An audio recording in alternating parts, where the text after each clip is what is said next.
Good morning everyone, this is Mike of MLB Accounting, wishing you a wonderful Tuesday. Today I'll explain to you and discuss what comprises the new federal budget for 2021 and how will this affect our lives and how can we use this to our advantage. The Australian federal budget is a document that sets out the estimated revenues and expenditures of the Australian territory in the following financial year. Revenue estimates detailed in the budget are raised through the Australian taxation system, with government spending representing a sizable proportion of the overall economy. This is also a political statement of the government's intention and priorities and has a profound macroeconomic implications. So how will this year's federal budget for 2020-21 affect us?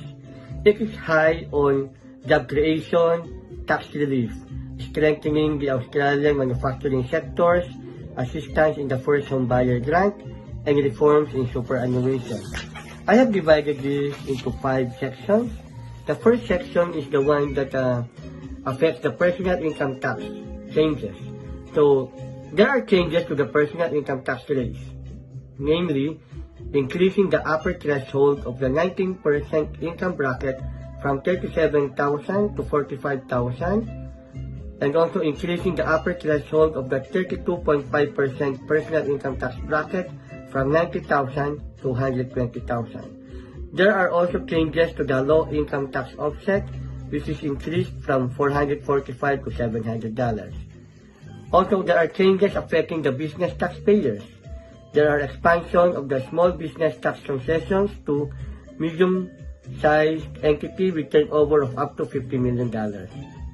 The government also introduced job maker hiring credit to incentivize businesses to take on additional young job seekers. This means eligible employers will be able to claim $200 a week for each additional eligible employee they hire, age 16 to 29 years old, and $100 a week for each additional eligible employee, age 30 to 35 years old.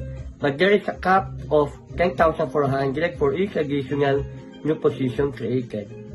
Also, the Victorian government, the business grant, is a non-assessable and non-exempt income tax for income tax purposes. So meaning this is not, if you are a business and you get a business grant from the Victorian government, this is non-assessable. Also, there is the government has already a grant from the Victorian government. This is non-assessable. Also, there is the government has already uncapped the immediate write-off for depreciable asset. Meaning, if you're a business and you buy a depreciable asset, then you can already claim the whole amount during this financial year. There are also changes affecting the companies.